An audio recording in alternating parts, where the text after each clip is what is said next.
And contrary to what you may think, it's not about spiders. I am a weak bitch. The only thing I've learned from nutritional science is that I am probably, no, definitely vitamin D deficient. Which makes sense because I fractured my foot from just walking. And for 8 weeks I have to say, I woke up like this. It was the only truth I knew.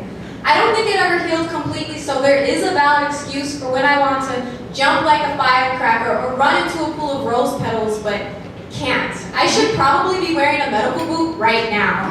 I probably should be wearing heels right now, but I like to make noise when I walk.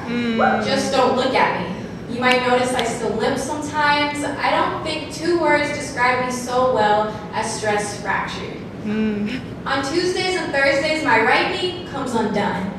At 12:03 on Wednesday afternoons, my ankles remind me there. Every third Sunday, I might just feel okay except for a toothache. Because I have 11 cavities.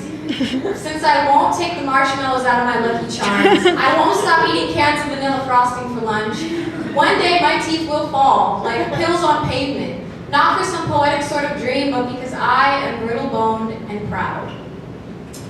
I am a weak bitch. My dad didn't introduce me to Joan Armatrading until I was 17, and I haven't stopped listening since, but only to the greatest hits, the 20th Century album.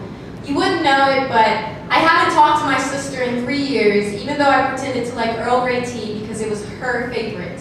I want to cry for her, except my eyes well and my tear ducts swell, yet cobwebs fall instead of tears, and I am left an arachnophobe. I am fluent in the dead language of apologies. Nobody but my mother understands my native tongue. Together, we sweep ripped up pieces of paper off the floor. There used to be letters of love or condolences. They never quite reached their destination because I tried to scrape the ink off the pages in my sleep. There's the remnants of an I love you shoved under the nail of my middle finger.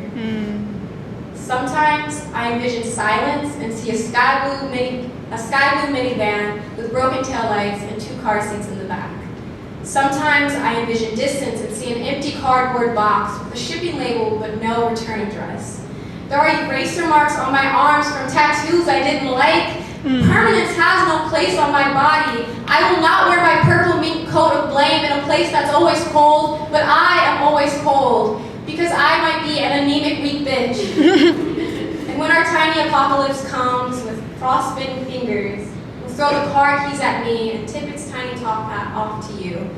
And maybe then I'll shake the feeling that it's always my fault. You wouldn't know, but I no longer glorify my own sadness. It's no longer some god of unsalted butter that I bake into snickerdoodle cookies for my own consumption. It only ever gives me cavities. Thank you.